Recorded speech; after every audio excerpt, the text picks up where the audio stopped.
Wikileaks, en asociación con la revista Contralínea de México, El Fatto Quotidiano de Italia, Público de España y TAS de Alemania, reveló más de 17,000 archivos de las organizaciones españolas de ultraderecha, Hazte Oír y Citizen Go, sus donantes, su agenda y sus estrategias de penetración en las sociedades y los gobiernos de 50 naciones. México aparece no solo como el país de origen a través del yunque, sino como uno de los principales centros de operaciones y de captación de recursos en la actualidad. De la revisión de los documentos se desprende que Hazte Oír y Citizen Go cuentan en México con dos estructuras, Citizen Go México y Yo Influyo. La primera abierta, la segunda disimulada, pues formalmente la asociación aparece como independiente del conglomerado. Sin embargo, un documento interno de Hazte Oír la revela como parte de su armazón internacional. Yo Influyo tiene como presidente a Fernando Sánchez Argomedo y como directora general a Rosa Marta Bascal Olascuaga, hija mayor de Carlos María Bascal Carranza, uno de los fundadores del Yunque y secretario de Gobernación en el gobierno del entonces panista Vicente Fox. Participan activamente en esta asociación los hermanos Juan Ignacio Zavala y Margarita Zavala, esposa del expresidente Felipe Calderón, hoy diputada electa por el PAN. En su portal de internet son los principales colaboradores. Asimismo, Hazte Oír y Citizen Go se han asociado con la estadounidense de Howard Center for Family para organizar y llevar a cabo la reunión anual de la derecha y el conservadurismo internacional, el Congreso Mundial de la Familia. ¿Sorprendida o no? ¿Y cuáles son tus opiniones acerca de esto que se publica? México en el epicentro de la conspiración internacional de la ultraderecha, de acuerdo a lo que publica Wikileaks, Sofía Lameiro. Pues no sorprendida, porque ya habíamos estado viendo que varios ejercicios que emprendían desde el ala calderonista, pues estaban plagados de, por ejemplo, bots que salían de diferentes partes del mundo. Era bastante obvio que el calderonismo pues había estado ejerciendo y más bien construyendo sus telas y sus relaciones con muchas otras organizaciones a nivel no solo nacional, sino también internacional, ¿no? Es algo que mundialmente la ultraderecha hemos visto que replica en muchos en muchos países, por ejemplo, en España con Vox, en Latinoamérica con también algunas otras fuerzas políticas de la ultraderecha, ¿no? Lo que sí llama la atención es, y lo que tal vez sería muy interesante de volver a investigar, y además también de expresar mi solidaridad con Contralínea y estos ataques que siguen teniendo en sus páginas de internet, que es pues la típica respuesta del conservadurismo, que es limitar la libertad de expresión, es saber dónde están saliendo los recursos que financian todas estas acciones, pero sobre todo que permiten que muchas otras organizaciones y sobre todo gente del exterior esté incurriendo en la actividad política de México, ¿no? La fuerza que hemos visto constantemente, o bueno, el intento de fuerza que constantemente quiere tener Felipe Calderón en México, es sobre todo sobreponerse a la voluntad popular de los mexicanos y las mexicanas y intentar ponerse pues a la fuerza, ¿no? Como lo vimos también desde, o sea, en el 2006, pero sobre todo ahora que fueron desplazados en el 2018, pues ahora intentan utilizar a todos estos viejos elementos del panismo, como Margarita Zavala, como Diego Fernández de Ceballos, para intentar tener un poco de legitimidad, aunque es evidente que la perdieron o la tienen perdida en su mayoría, buscan seguir estando presentes, ¿no? Porque, pues bueno, no se han podido dar ni la tarea de invertir en construir nuevos cuadros políticos. Incluso fue una recomendación del propio presidente en una mañanera, que era que invirtieran realmente en sus escuelas de cuadros del conservadurismo, si realmente les interesaba renovar sus fuerzas políticas, ¿no? Pero se nota que en el conservadurismo, específicamente en el PAN, hay un deseo profundo de enquistarse en el poder porque, pues bueno, además de ser carentes de principios e ideales, su principal preocupación es seguir aprovechándose del poder público para beneficios propios y personales, ¿no?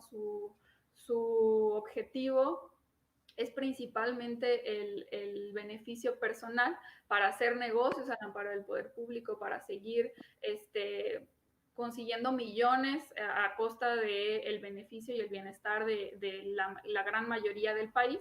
Y así es como hemos visto que han trabajado, ¿no? Ahora incluso, por ejemplo, todo el aparato que vimos que se empezó a organizar en las elecciones, pero un poco antes de las elecciones, con todo el tema de las noticias falsas, la gran eh, amplitud que tenían en redes sociales para difundir verdades a medias, para tergiversar la información, pues tiene un sentido práctico que busca beneficiar directamente al ala panista, pero sobre todo pues a los partidos de oposición que tratando de incidir en la opinión pública, pues quieren quedarse en el poder, ¿no? Independientemente del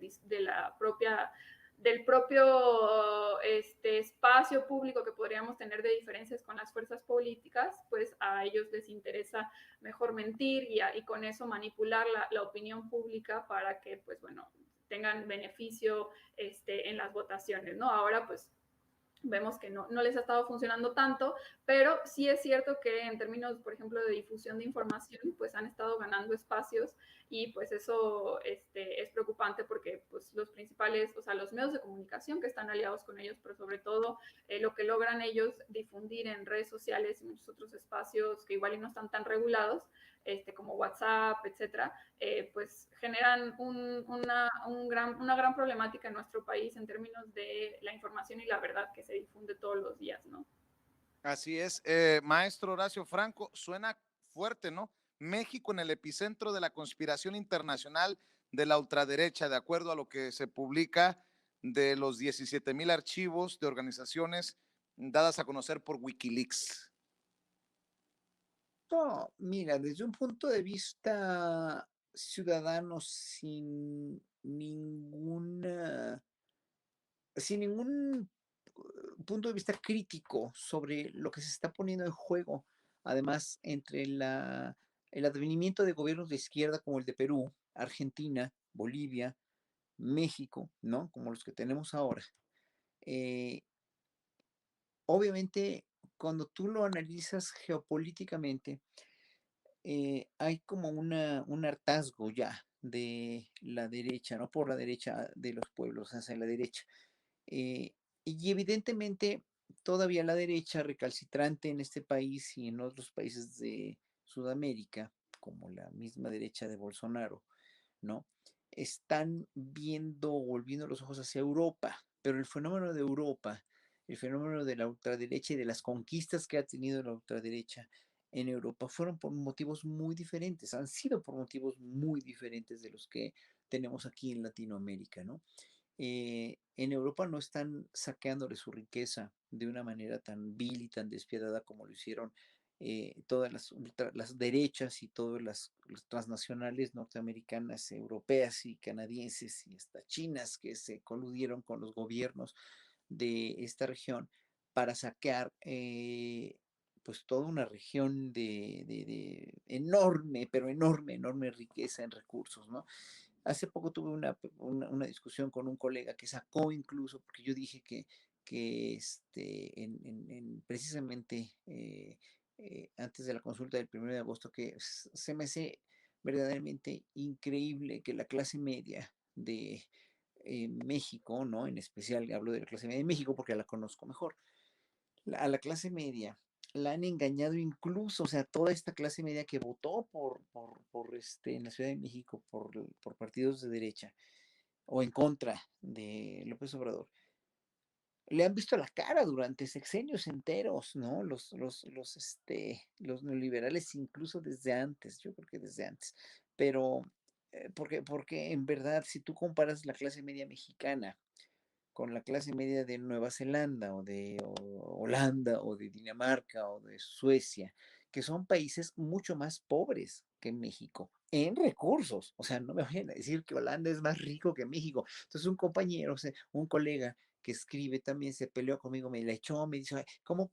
te atreves a decir que México no es un país más rico cuando el Producto Interno Bruto de México no se compara con el de Australia o de Nueva Zelanda o el de... Espérame tantito, o sea, pero yo sé que los productos internos brutos de otros países son mucho más altos, pero el Producto Interno Bruto de México se ha visto dañadísimo por todo el saqueo que tuvimos y todo lo endeudado que dejaron estos gobiernos anteriores a este país, ¿no? Pero no quiere decir, o sea, imagínate un país que yo conozco perfectamente, como la palma de mi mano, como Holanda, porque allí viví, allí estudié, que lo único que tiene es gas natural, es lo único, nada más, y flores. Imagínense, y con eso, obviamente la clase media de Holanda nunca estuvo endeudada, nunca ha estado tan endeudada o endeudada como la clase media mexicana, que se la viven tomándole el pelo. ¿Por qué le toman el pelo? Pues porque nos hicieron creer que éramos clase media y nos hicieron, para vivir como clase media, nos hicieron endeudarnos con tarjetas de crédito hasta el tope, con réditos carísimos de los mismos bancos, ¿verdad? Coludidos también con las autoridades hacendarias y las autoridades gubernamentales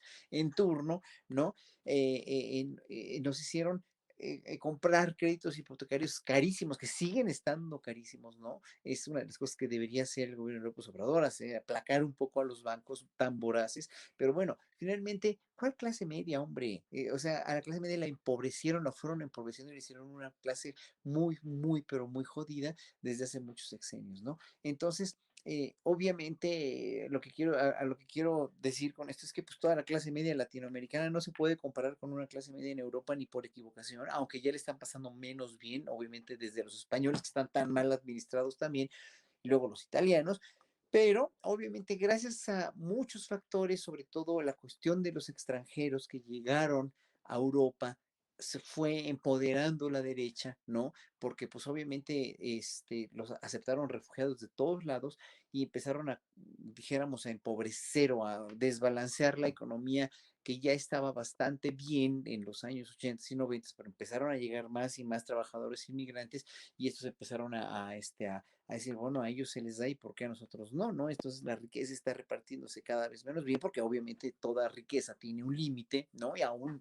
sin la corrupción que tenemos en México, pues Europa se empezó a desbalancear en ese sentido, también con las corrupciones tan grandes que tuvieron los españoles y muchos italianos y las corrupciones con las mafias, etcétera, etcétera, pues fue ganando terreno la derecha, ¿no? Obviamente fue ganando lenta y paulatinamente ganando terreno la derecha. Si la derecha latinoamericana quiere ver a Europa como un ejemplo, pues no le va a dar resultado, según yo, porque finalmente las necesidades de los ciudadanos latinoamericanos son mucho más apremiantes y son mucho más encausadas a estar gobernadas por partidos de izquierda o por gobiernos de izquierda que defiendan nuestros recursos y que defiendan el saqueo permanente de hace tantos años de los gobiernos injerencistas, ¿no? Entonces, obviamente sí, da miedo, pero en un momento dado lo reflexionas y precisamente el mejor antídoto para que estas derechas no tengan cabida y no tengan una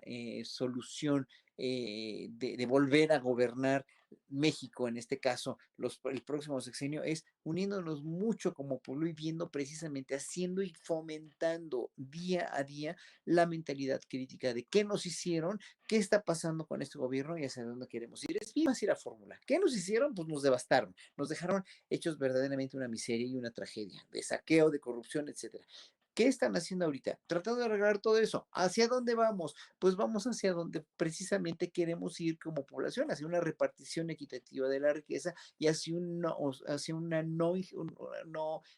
injerencismo, perdón, de gobiernos, de gobiernos extranjeros para saquearnos y para tenernos como el patio trasero, etcétera, etcétera. Entonces, es muy fácil y cuando sabes eso dices no a la derecha, por favor, pero mucha gente todavía está muy ciega a esto y cree todavía y siente que lo que está haciendo López Obrador está mal encausado o está realmente mal comunicado o incluso que votaron por él, ¿no? Mucha gente que ha estado, con la que he estado en contacto, incluso con Ledesma tuvimos una mesa redonda la semana pasada con una actriz, Damián Alcácer y yo con una actriz, y bueno, pues ella está decepcionadísima porque no ha visto en su entorno, no ha visto las mejoras que quería ver en 3 años. Pues es que no son 3 años, mamacita, no son 3 años, señores, son 6, 10 años en los que todo el desastre que dejaron se tiene que empezar a corregir. Yo creo que eso, en ese sentido, no soy patéticamente irrealista, sino yo creo que muy, muy realista. Así es. Leo esto que publica la revista Contralínea sobre lo de Wikileaks y México en el epicentro de la conspiración internacional de la ultraderecha, Alejandro Puerto, y se me viene a la mente un episodio, aquel de Sandoval Íñiguez con con Emilio González Márquez, departiendo cuando el exgobernador mandó a chingar a su madre, a los gobernados, cuando dijo que las uniones homosexuales le provocaban asquito, cuando le daba cheques al arzobispo de Guadalajara, eh, entre otras cosas. Dame tu opinión, Alejandro.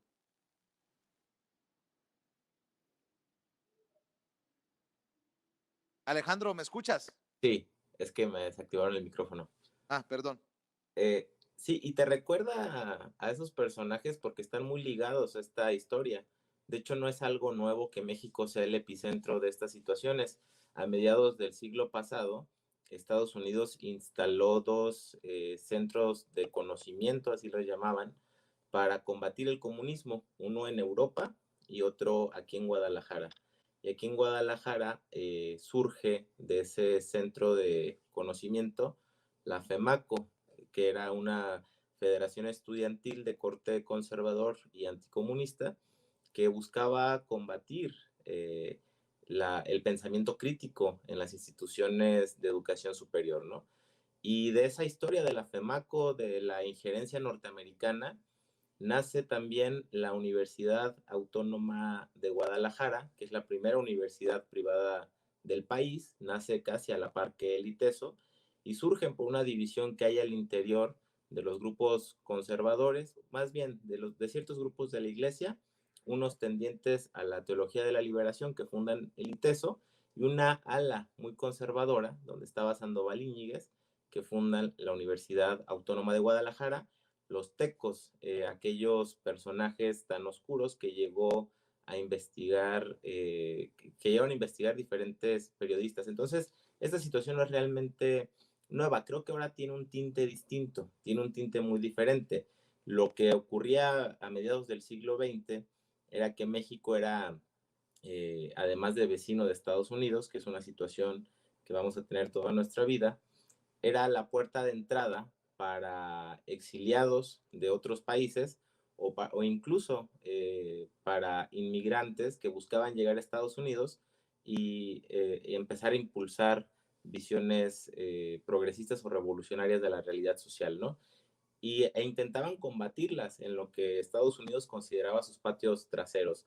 Creo que ahora tiene un tinte distinto porque va a permitir hacer una conexión de actores que antes no se había hecho y que llega incluso a aquellos que financiaron el Frena y que siguen financiando no solamente este activismo conservador que narran Wikileaks y Contralínea, sino también que tiene tintes desestabilizadores, que se han planteado una guerra de mentiras en redes sociales y que buscan a través de la manipulación mediática hacer que la gente se rebele contra el gobierno, aduciendo que nos podemos convertir en Venezuela y todas las mentiras que ya conocemos. Y también nos cuestiona más bien nuestra relación con Estados Unidos porque de la manera que sea, aunque no se trate a primera vista de recursos públicos, cosa que habría que investigar más, sí es un tema de injerencia, porque esto repercute en el acontecer diario de nuestra vida pública. Todos los días existen repercusiones o cuestionamientos que no son precisamente legítimos, no vienen de la gente, sino precisamente de estos ding dang que buscan imponer una visión de las cosas para beneficiar sus intereses, ¿no? Y los personajes que ahí se nombran, pues digo, qué mala selección hicieron porque son puros personajes con carreras políticas de verdad en plena derrota. Aunque Margarita Zavala haya ganado su distrito, no quiere decir que sea muy representativa del sector conservador, que curiosamente empieza a crecer y a ser muy representativo no solamente en Jalisco, sino en todo el país. Pero están escogiendo un sector conservador que no es que es derecha económica, pero no es derecha social. Entonces creo que eso explica en gran medida por qué han fracasado estos intentos de seguir esparciendo el pensamiento conservador aquí en México.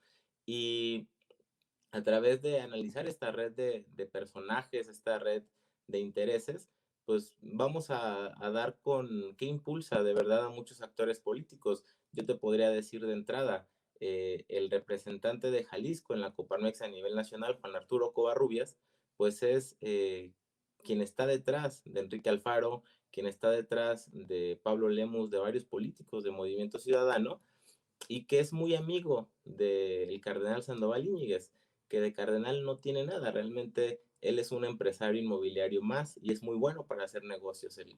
Su labor de cardenal la ejerce en sus tiempos libres. Y asimismo también Emilio González Márquez. Entonces hay una conexión que hay que terminar de realizar para explicarnos que lo que ha pasado en los últimos 3 años aquí en el país tiene una explicación de más largo alcance y también a tomar medidas necesarias y que se regulen este tipo de organizaciones. Creo que en México debe de prevalecer siempre la libertad de expresión, pero cuando la libertad de expresión tiende a crear organizaciones políticas que buscan desestabilizar gobiernos, pues es momento de ponerles un alto, y más cuando es con ideas extremistas y tan conservadoras. Estoy de acuerdo,